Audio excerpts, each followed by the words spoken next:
If you wake up in the morning and you look at your smartphone and the battery says like 40%, I mean, you panic, Oh, absolutely. Total panic. right? You just know it's going to die by noon. You know the screen is going to dim. It's going to drop into that awful, sluggish, low-power mode, and you'll be frantically scrambling for a charger. Yeah, we are aggressively protective of the battery life of our devices. We really are. We just don't accept any kind of degradation in our technology. It's entirely binary for us. It's either, fully charged and ready to perform at peak capacity, or it's failing. There's no in between. But then, and this is the crazy part, we look at our own biological batteries, our bodies, our brains, and for some reason, we completely abandon that logic. Completely. We just throw it out the window. We routinely unplug ourselves at 40%, guzzle a massive coffee to just kind of mask the deficit, and we genuinely expect our internal hardware to perform flawlessly. And when it inevitably doesn't, right, when we lose focus or we snap at a colleague or forget a really critical detail, what do? We blame our willpower. Yes. Or our character. Exactly. We blame our character rather than just acknowledging that, hey, we simply haven't provided the power source required for the machine to actually run. I mean, it is the absolute definition of a biological disconnect. Well, okay, let's unpack this because dismantling that exact disconnect is what we are doing today. So welcome to the deep dive. We are exploring a comprehensive, honestly paradigm-shifting source today. It's an extensive interview with Matteo Franceschetti. Right, the CEO of 8 Sleep. Yes, and he was this high-powered European corporate lawyer who basically just blew up his own career to become an entrepreneur in the sleep space. And what makes this source so compelling, I think, isn't just his personal journey, though that is fascinating. It's the sheer scale of the data he brings to the table. We aren't looking at, anecdotal tips here. Right, no folk wisdom about drinking warm milk before bed. Exactly. We are looking at hard, empirical insights drawn from literally millions of hours of tracked human sleep. We are dissecting a massive cultural and scientific shift in how we approach recovery. Moving far, far away from the old idea of sleep as just, doing nothing. Right, toward a highly optimized, measurable state that he calls sleep fitness. And if you are out there balancing a packed schedule, and we know you are, we promise this deep dive isn't just going to wag a finger at you and tell you to, quote-unquote, sleep more. Because that advice is basically useless. Totally useless without understanding the underlying mechanics. So today, we are going to decode exactly how your brain physically washes itself at night, how artificial intelligence is rewriting the rules of recovery, and how manipulating the ambient temperature of your room can just completely hack your biology. But I think we really have to start by looking at the cultural delusion we've been living under, because the statistics in the source material, they paint a pretty grim picture. They really do. What were those numbers again? So right now, 35% of Americans are chronically sleep deprived. And globally, 30% of the world's population reports having a defined sleep condition. Wow. Yeah, whether that's apnea, narcolepsy, or just severe circadian disruptions. 35%. I mean, that is more than a third of the country walking around in that 40% low power mode we talked about. Yeah, and the source frames this beautifully, I think. They say sleep deprivation is essentially the new smoking. The new smoking. That is a heavy phrase. It is, but it fits. It is this invisible, universally accepted habit that is just quietly devastating the baseline health of an entire generation. It's a striking comparison, especially, when you consider the cultural attitudes of the past 2 decades.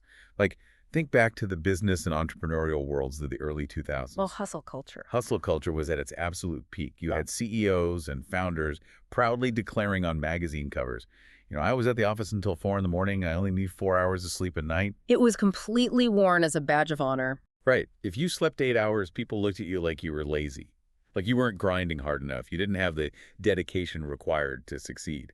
And today, that exact same behavior sends the polar opposite signal. Like, if you brag about sleeping 4 hours a night now, you just look uneducated. You really do. It signals that you aren't serious about your health, your cognitive longevity, or your actual performance. It's no longer a flex, it's a massive liability. And the personal genesis story of Matteo Franceschetti really brings this home, I think. Yeah. Because he wasn't always a sleep technology pioneer. Right, he was an athlete first. Yeah, growing up in Italy, he was a highly competitive teenage tennis player, someone who was deeply attuned to physical recovery, muscle fatigue, and performance. But life rarely follows a straight path. He suffered two really significant knee surgeries. Which is devastating for a tennis player. Completely derailed his athletic trajectory. So he goes to college, transitions into the corporate world, and becomes a business lawyer working on, complex securities and finance for massive European firms. Which is just an incredibly demanding, high-stress lifestyle. And from the age of 19 until he turned 30, he essentially stopped exercising altogether. Right, but he was trapped in this really powerful psychological illusion. How so? Well, he still saw himself as that teenage athlete. He just assumed he was fit by default, kind of coasting on the ghost of his past metabolism. Oh, wow. I think so many people fall into that exact trap.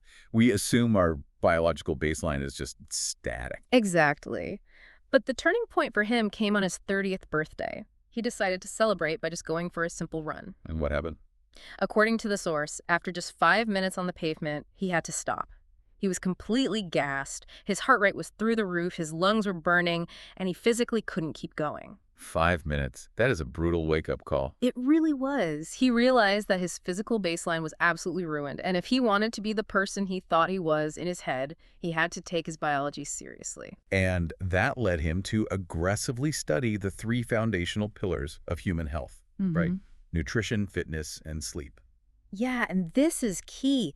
Most people view those 3 pillars as a stool, like 3 equal legs holding up your health. Right. But his research led him to a completely different conclusion.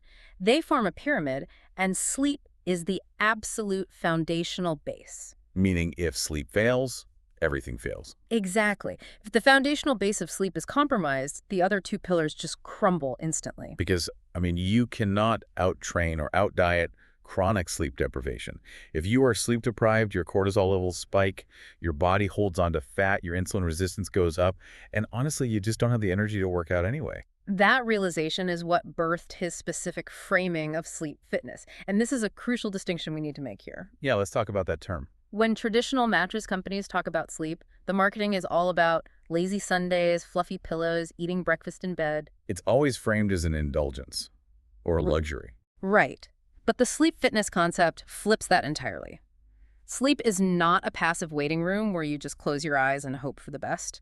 It is an active, demanding biological activity. It requires intention and consistency, exactly like a workout regimen. Exactly. If you want to increase your deadlift at the gym, you don't just show up randomly, lift whatever you want, and expect to get stronger. No, you need a routine. You track your progress. Right. And sleep requires the exact same diligence. It requires less physical exertion, obviously, but the identical psychological commitment to consistency. And yet we have this massive blind spot as adults, which the source calls the baby routine paradox. Oh, this is such a great point. Right. Think about it. When a couple has a new baby, what is the very first thing they enforce with? Like military precision. A strict sleep routine. Exactly. Bedtime is at 7 p.m., wake time is at 6 a.m., absolutely no exceptions. And they enforce it because the consequences of a bad routine in a toddler are immediate. They are undeniable. If a child misses their nap, they have a complete behavioral meltdown. Yeah, their emotional regulation collapses entirely. And parents see that real-time cognitive decline, so they guard the sleep schedule with their lives. But then the second we become adults, we convince ourselves we have somehow outgrown the laws of biology. We think we can stay up until 2 a.m. on a Friday, sleep until noon on Saturday, get maybe 4 hours of sleep on Sunday, and somehow our internal systems won't throw a massive tantrum.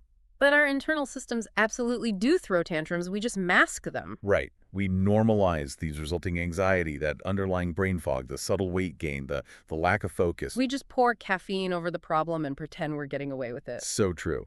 So if we're going to treat sleep like a specialized active workout session, we need to understand what the body is actually doing during that workout, because it's not just 8 hours of a blank screen. Far from it.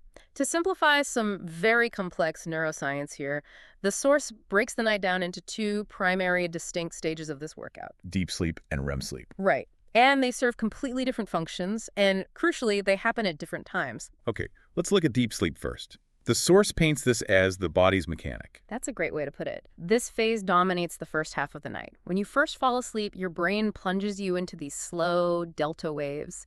Your body is purely prioritizing physical recovery. So what's actually happening physically?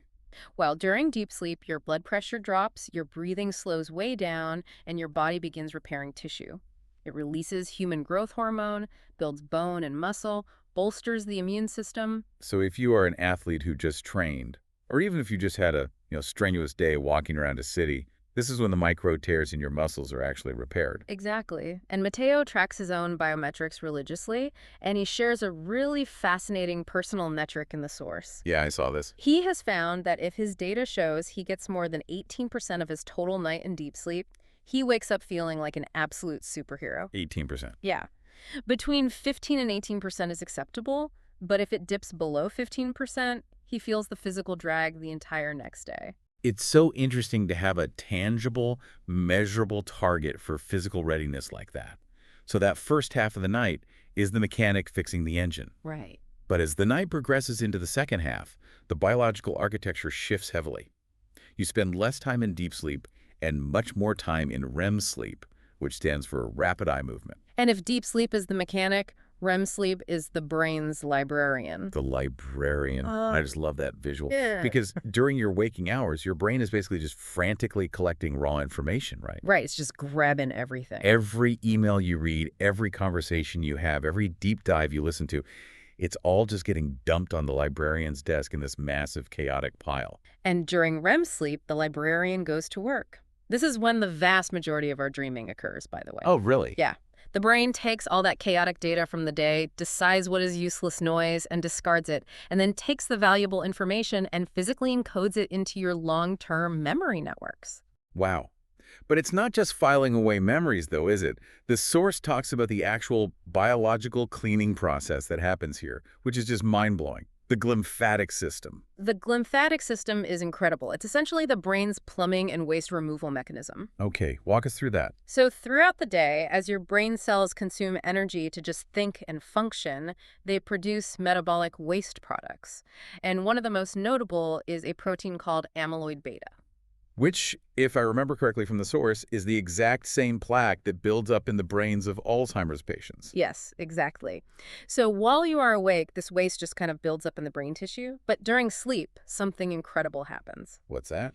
The glial cells in your brain literally shrink. They reduce in size by up to 60%. Wait, they physically shrink. They physically shrink, which opens up the spaces between your neurons. And this allows cerebrospinal fluid to rush in and physically wash the amyloid beta and all the other toxins out of the brain tissue. That is wild. Yeah, it washes it down into your circulatory system to be filtered out by the liver. It is a literal biological street sweeper washing the streets of your brain. It really is. And there's another physiological quirk that happens during REM sleep that sounds like a glitch, but the source says it's actually a vital safety feature, the paralysis mechanism. Ah, yes. REM atonia. Yeah.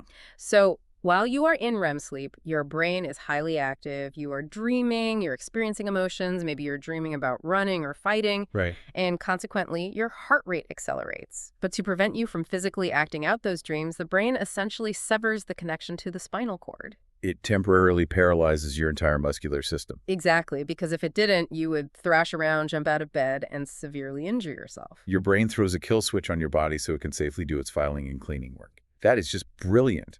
But, and here's where it gets tricky, this division of labor, deep sleep first, REM sleep second, creates a massive vulnerability if you try to cheat your sleep schedule. Right, the source calls this the deprivation trade-off. Okay, let's say you decide to only sleep 5 hours because you have an early flight or a massive deadline. What happens? Well, your body operates on a biological triage system. It assumes that if you are waking up early, you must be facing a physical threat. Right. From an evolutionary standpoint, your biology assumes a tiger is chasing you. Exactly. So the body will always prioritize physical survival over mental sharpness. Because deep sleep happens in the first half of the night, you will still get the vast majority of your physical recovery, tissue repair, and immune system boosting, even on just 5 hours of sleep. So your muscles will be fine. Your muscles will be fine. But you are essentially amputating the second half of the night, which is where almost all of your REM sleep lives. Yes. You are firing the brain's librarian and shutting down the street sweepers before they finish their shift. Wow. The biological logic is cold, but it makes sense.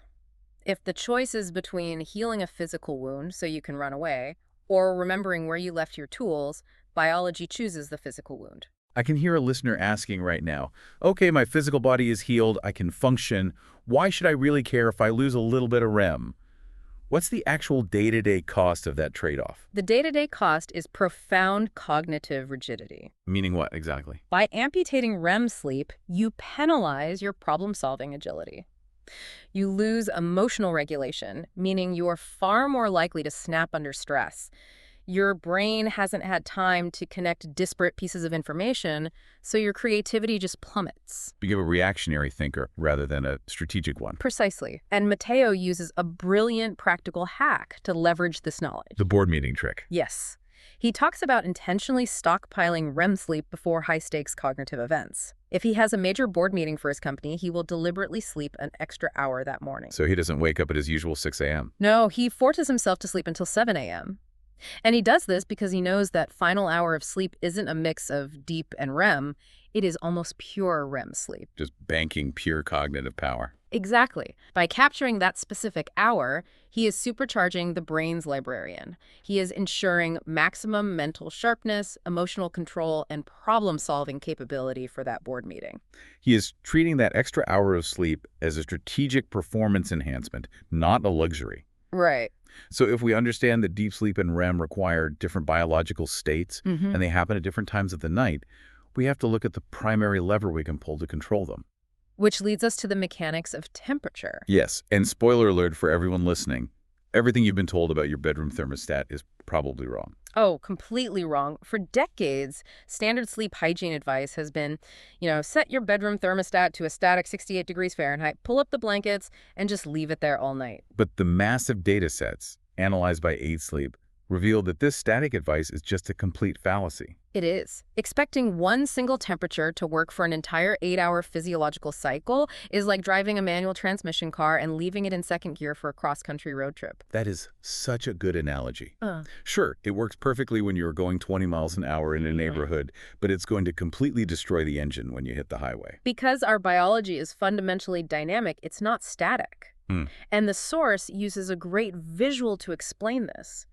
The cave analogy. That's right. Take us back to the caveman days. Well, human bodies evolved outdoors over hundreds of thousands of years, sleeping in caves or basic shelters, entirely synchronized with the thermal cycle of the Earth and the sun. Before we had digital thermostats and perfectly insulated houses, our sleep was dictated by the planet's natural cooling and warming cycle. Exactly. Think about how temperature behaves in nature. As the sun goes down, the ambient temperature drops. Around midnight or 1 in the morning, it reaches its absolute coldest point. Right. And then, crucially, about 2 to 3 hours before the sun actually rises, the environment begins to gradually warm up again. And our core body temperature is biologically hardwired to mirror this exact U-curve. We need our internal temperature to drop rapidly in the first half of the night, hit a physiological floor in the middle, and then gently rise in the second half to pull us toward wakefulness. If we break this down by sleep stages, the mechanics of simply falling asleep are heavily dependent on this thermal drop. Okay, explain that. To cross the threshold from awake to asleep, and particularly to plunge into that crucial tissue-repairing deep sleep you talked about, your core body temperature must decrease by about 1 to 2 degrees Fahrenheit. Now, wait a second. I've always heard that taking a hot bath or a really hot shower right before bed is the best way to fall asleep. It's very common advice. But if what you're saying is true, that we need our core to freeze to hit deep sleep, doesn't a hot bath do the exact opposite? It seems like a complete physiological contradiction, but it's actually a brilliant biological trick. When you submerge yourself in hot water, your body registers the extreme external heat and attempts to cool you down. It does this through a process called vasodilation. Vasodilation, meaning expanding the blood vessels. Yes. Your body widens the blood vessels at the surface of your skin, particularly in your extremities, your hands and your feet.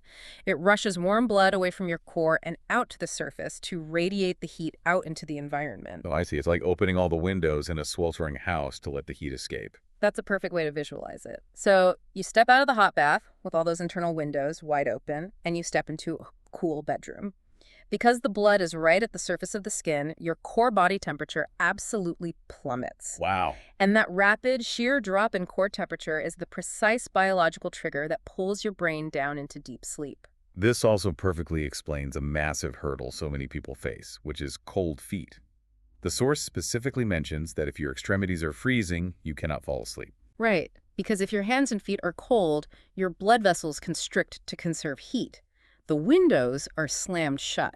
Your core heat is trapped inside and cannot radiate out, meaning your core temperature cannot drop, meaning you cannot enter deep sleep. Exactly. Something as simple as wearing a pair of warm socks can dilate those vessels, allow the core to vent its heat, and initiate the sleep cycle. Okay, so you need to facilitate this massive temperature drop to maximize deep sleep in the first half of the night.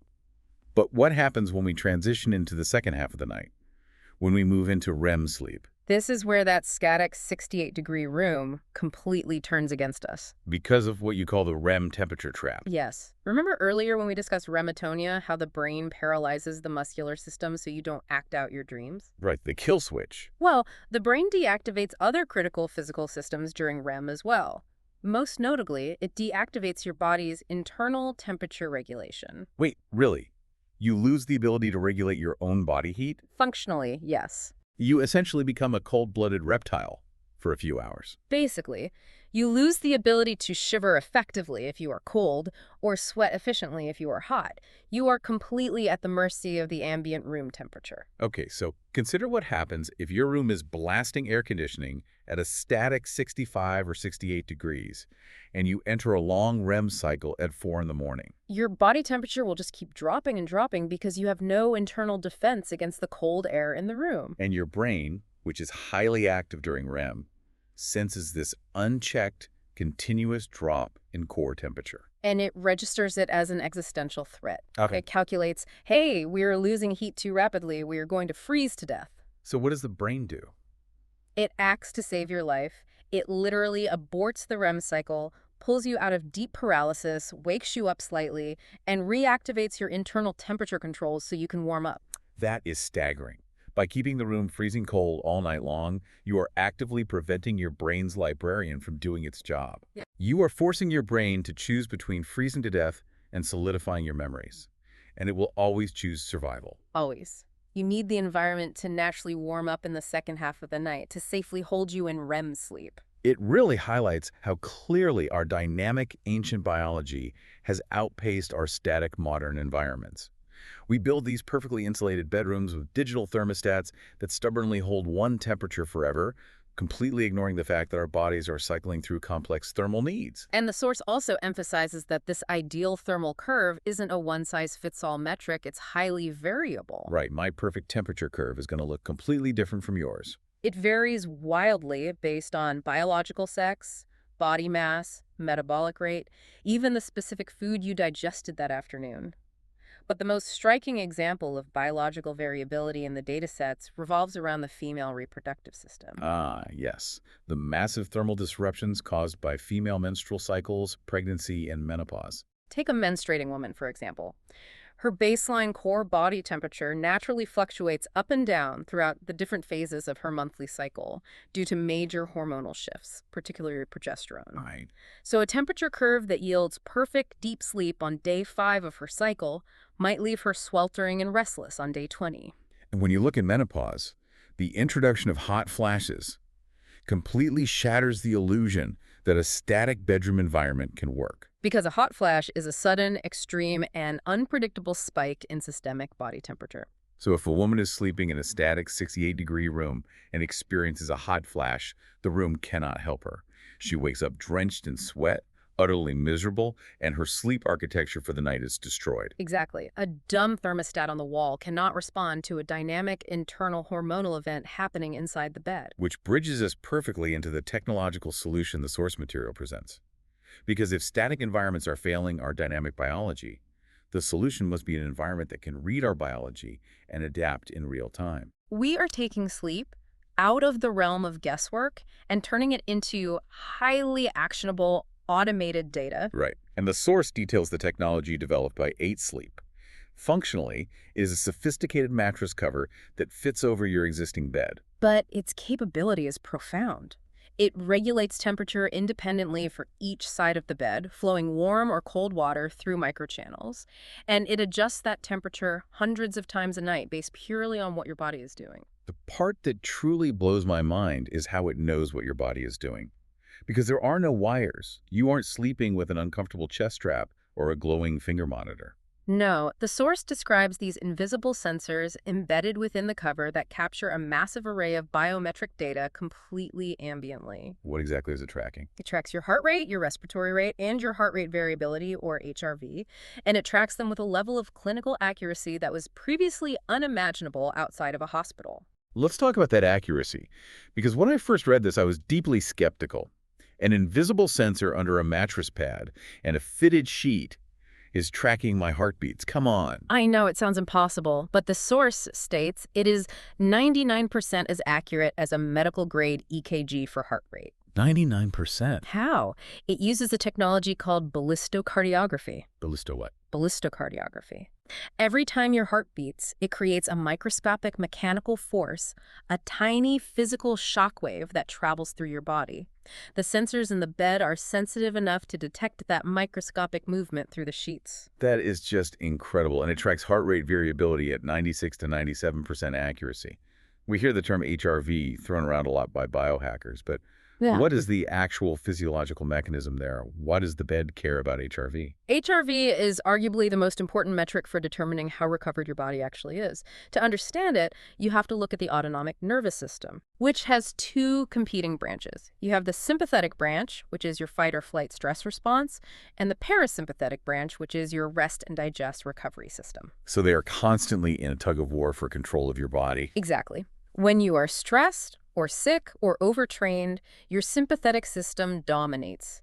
It forces your heart to beat like a metronome very rigidly, with the exact same amount of time between every single beat. Because your body is locked in a state of high alert. Right. Wait, so a perfectly steady heart rate is actually a sign of stress? Yes, exactly. Conversely, when you are deeply relaxed and fully recovered, your parasympathetic system takes over.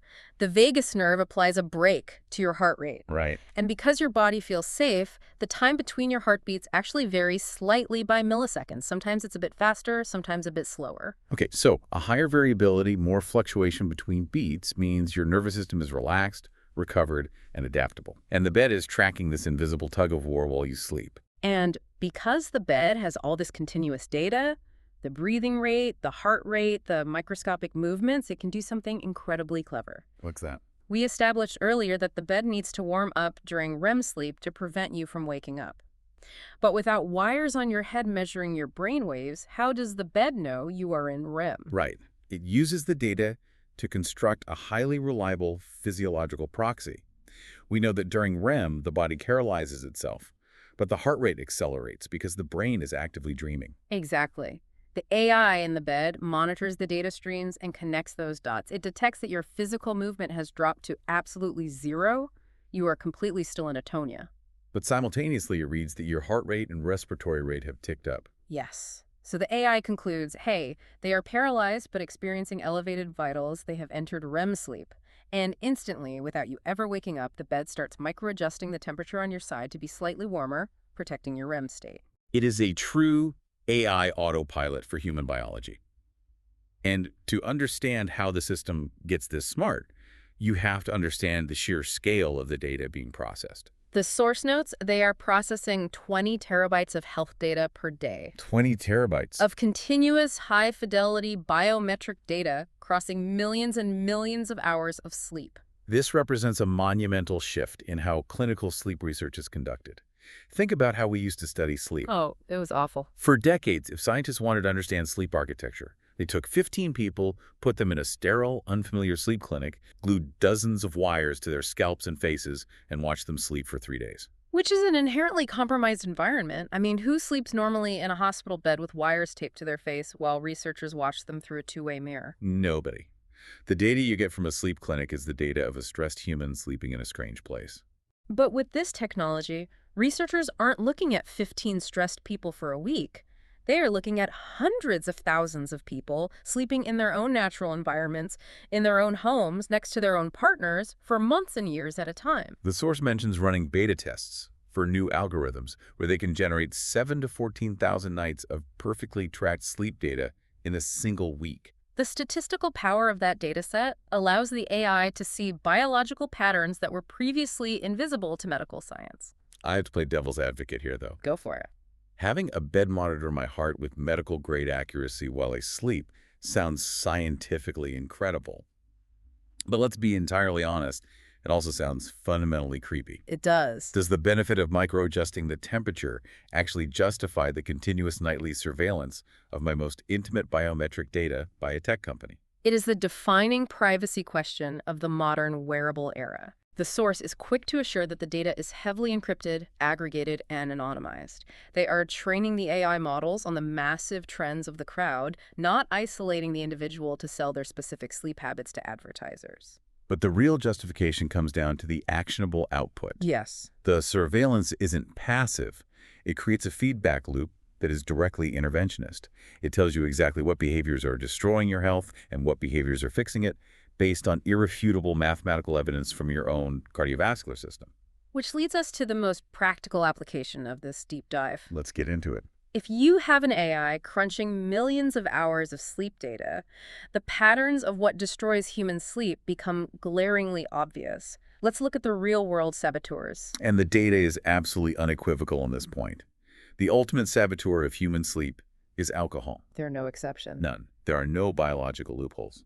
You might think a nightcap helps you relax, but alcohol is the absolute worst thing you can put in your body before bed. Using alcohol to fall asleep is essentially the biological equivalent of knocking yourself out with a heavy frying pan. That's a great image. Sure, you are unconscious. You are lying perfectly still on the mattress, but your body isn't resting or repairing itself. It is frantically dealing with systemic trauma. And the biometric data proves this. The source points out that even just one drink, a single innocent glass of wine at a dinner party, has a massive 20% negative impact on your biometrics. Wow. It forces your resting heart rate to stay elevated by 20% throughout the night as your liver works overtime to metabolize the ethanol. And it causes your heart rate variability to absolutely plummet by 20% or more. Right. Your nervous system is trapped in a sympathetic stress state, fighting off a toxin. You are functionally awake and metabolizing under the hood, even though your eyes are closed. The next major saboteur the data identified is what I call the digestion diversion. The digestion diversion. Okay, I like that. The rule of thumb in the source is to completely stop eating 2 to 4 hours before bed. And to explain the physiology behind why, they reference a fascinating thermograph study conducted at a biohacking conference. Right. A thermograph is an advanced imaging tool that measures heat dispersion across the body. It essentially provides a visual map of where your blood flow and oxygen are concentrated at any given moment. So in this study, they scanned the participants before lunch, and the thermograph showed their heads glowing bright red and orange. Because their blood and oxygen were heavily concentrated in their brains, fueling their cognitive function and attention for the conference. Exactly. Then the researchers fed the participants heavy, high glycemic meals. Think massive plates of pasta, white bread, high carbohydrate bowls. And when they put the participants back in front of the thermograph after eating, the heat signature has shifted completely. The head was cool and blue, and the gut was glowing bright red. Because digesting heavy carbohydrates requires a monumental mobilization of biological resources. The body literally pulls massive amounts of heat, blood, and oxygen away from the brain and shunts it down into the digestive tract to process the meal. And if you do this right before bed, you are robbing the brain of the exact resources it needs to do its nightly cleaning. Remember the glymphatic system we discussed? The biological street sweepers clearing out the amyloid beta plaque. Right. If all your blood is pooled in your gut digesting late-night pasta, the street sweepers in your brain don't have the fuel or the fluid dynamics to run properly. And Matteo shared a personal anecdote that proves this out in the data. He generally maintains a strict, healthy diet, but on Friday nights, he has a tradition of eating a heavy pizza cheat meal with his wife. And what did the data show? He noted that on those specific nights, despite sleeping on his perfectly optimized, temperature-controlled bed, he tosses and turns, his heart rate stays elevated, and his sleep quality scores plummet. The metabolic tax of processing heavy carbohydrates simply overrides the thermal optimization of the bed. Another massive saboteur the data highlights is adrenaline and late-night activity. Yeah, we talked extensively about how the body needs to lower its core temperature to initiate sleep. If you are engaging in late-night sports, Matteo mentions playing highly competitive paddle tennis at 8 p.m., you are driving your core temperature up, and you are flooding your nervous system with adrenaline and cortisol. You are sending a chemical signal to your body that it is the middle of the day, and you are either hunting or being hunted. To counteract this, if you absolutely must engage in intense physical activity late in the evening, you have to deliberately manipulate your environment. You must make the bed significantly colder than you normally would to artificially force that elevated core temperature back down. But it's not just physical adrenaline that ruins sleep. It is mental adrenaline. Doom scrolling. Doom scrolling. The source makes a profound distinction here about our phone usage in bed. It's not necessarily just the blue light from the screen that is destroying your sleep architecture. It is the emotional content of what you are consuming. This is so important.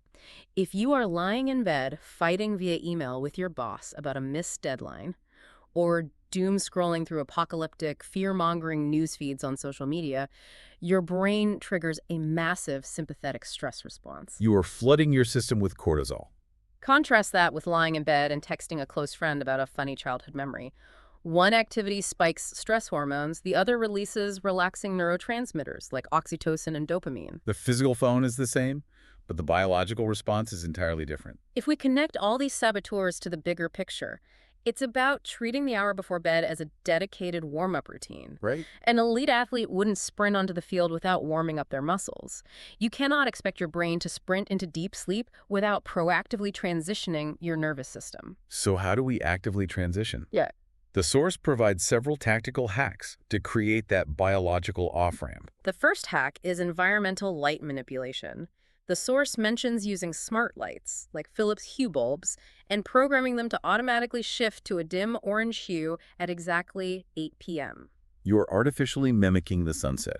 You are stripping out the harsh blue light that mimics midday sun, which suppresses melatonin, and using orange light to naturally signal to the brain's pineal gland that darkness is coming, triggering the natural production of melatonin. The second hack is breath work, specifically the 4-4-4-4 box breathing method. How does that work? You inhale deeply through your nose for 4 seconds. Hold that breath in your lungs for 4 seconds. Exhale smoothly for 4 seconds and hold your lungs empty for 4 seconds. It sounds almost too simple to be effective, honestly. It does, but it is a literal biological override switch. By controlling your diaphragm in that specific rhythmic pattern, you are manually stimulating the vagus nerve. You are forcing your nervous system out of the sympathetic fight-or-flight state and dragging it down into the parasympathetic rest and digest state. Exactly. It physically forces your heart rate to drop. A more intense physical hack, mentioned in the source, is extreme thermal preconditioning. Oh, the sauna and ice bath protocol. Yeah. If you have the facilities to do it, the protocol involves sitting in a hot sauna for 20 to 30 minutes, immediately followed by submerging yourself in an ice bath or cold plunge for 3 to 5 minutes. That sounds violently uncomfortable right before bed. It is aggressive, but it acts as a massive physiological reset for the vascular system.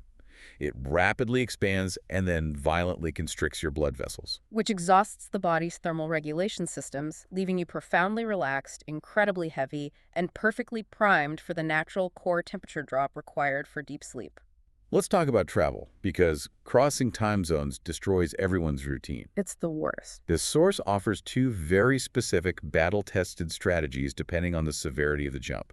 If you are doing a short trip from the East Coast to the West Coast, say, a quick 3-day business trip, the advice is do not adapt. Just stay on East Coast time. Exactly. Go to bed incredibly early by local California standards and wake up at 4 a.m. local time. You get your workout in, you get 3 hours of uninterrupted deep cognitive work done before anyone else in the state is even awake. And most importantly, you don't suffer the brutal readjustment jet lag when you fly back home to New York. But if you are doing a massive oceanic jump, like flying from the U.S. to Europe, you have to aggressively force the biological adaptation. And the protocol is strict. Very strict.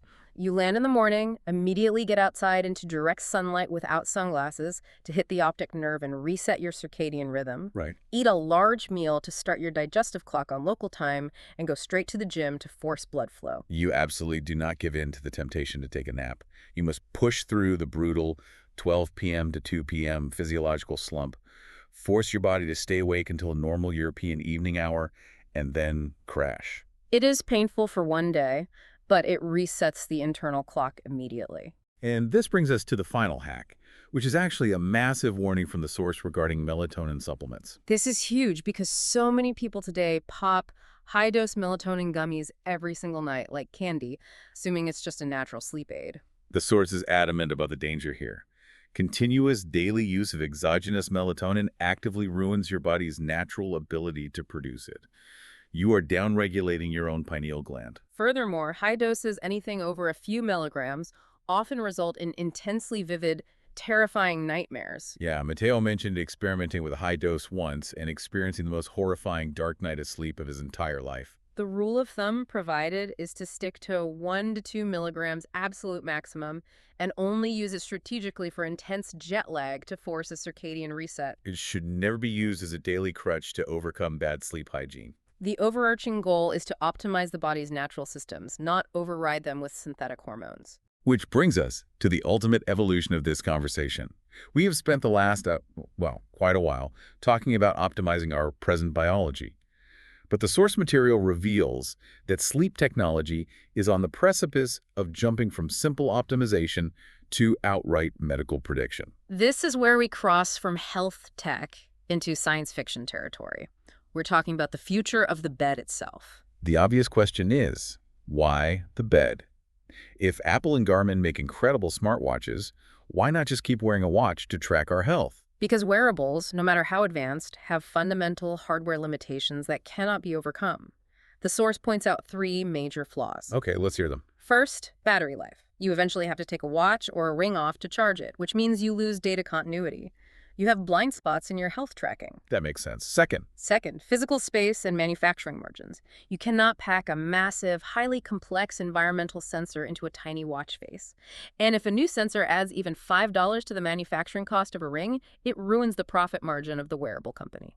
and third, the biggest hurdle, user abandonment. People simply get tired of wearing things on their wrists or fingers. They take the watch off to take a shower, leave it on the bathroom counter, and forget to put it back on for a week. And the data stream dies. The bed solves all 3 of those problems simultaneously.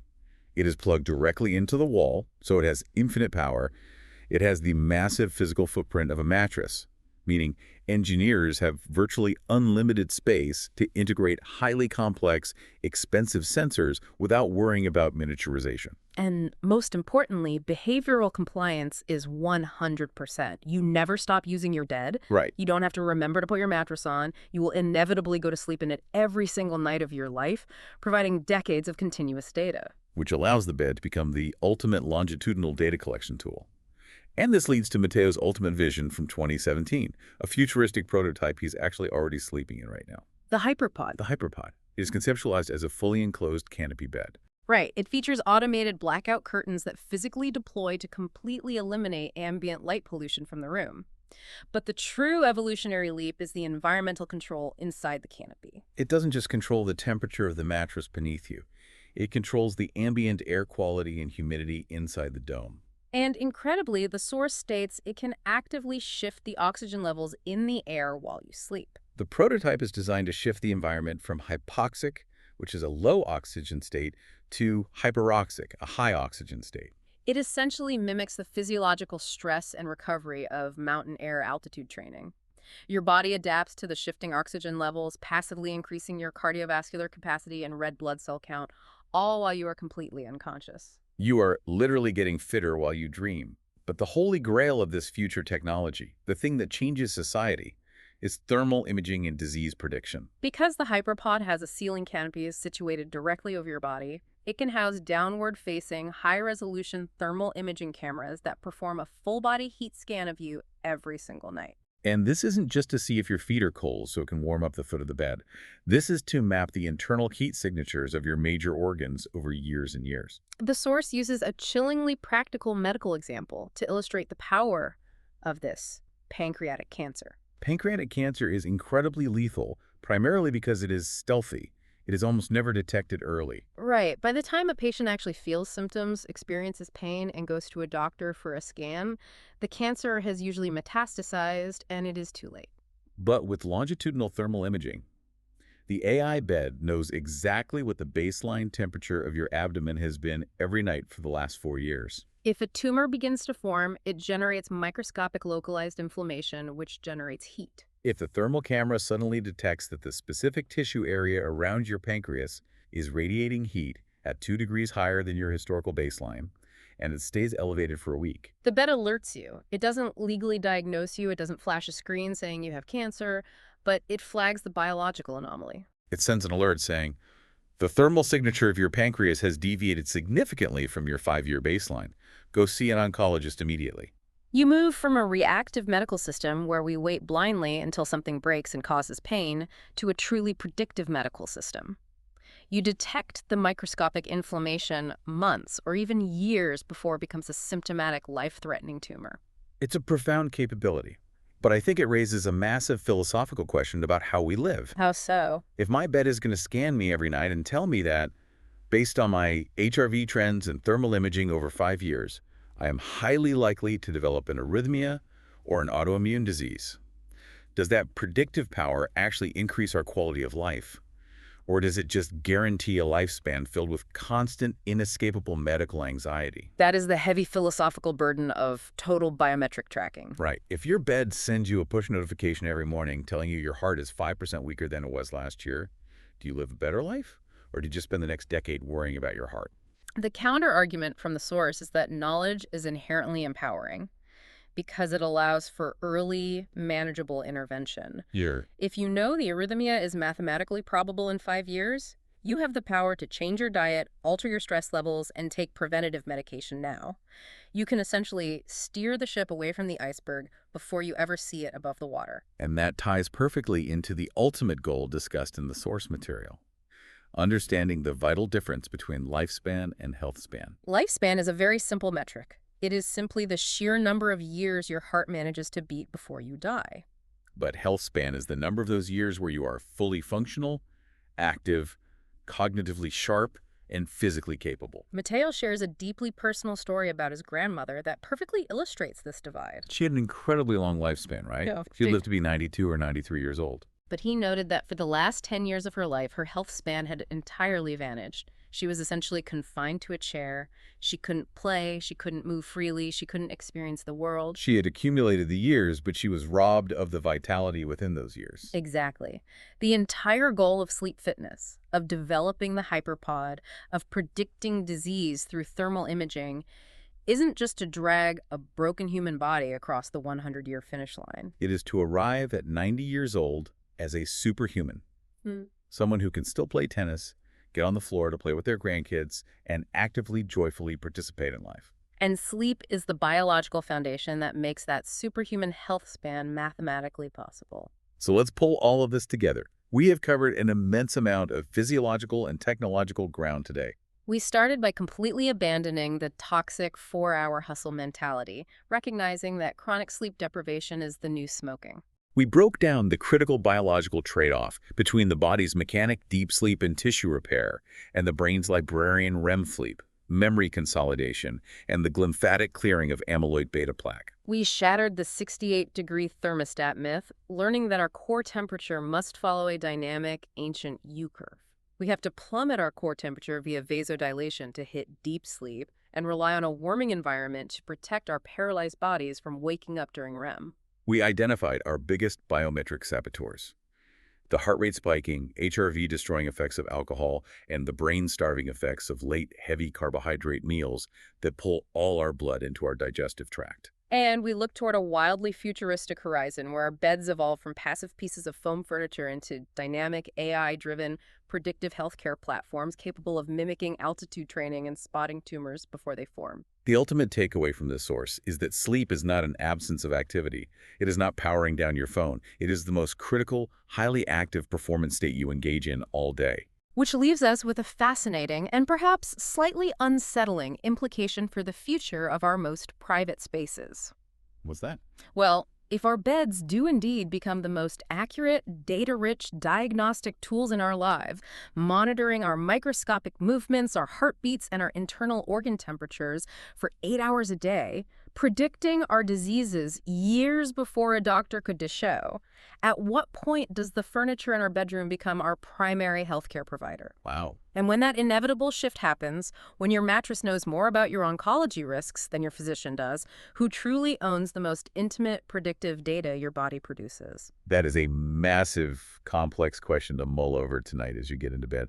Thank you so much for joining us on this deep dive. We appreciate you spending your time with us, and we highly encourage you to treat tonight's sleep fitness routine as the most important workout of your entire day. See you next time.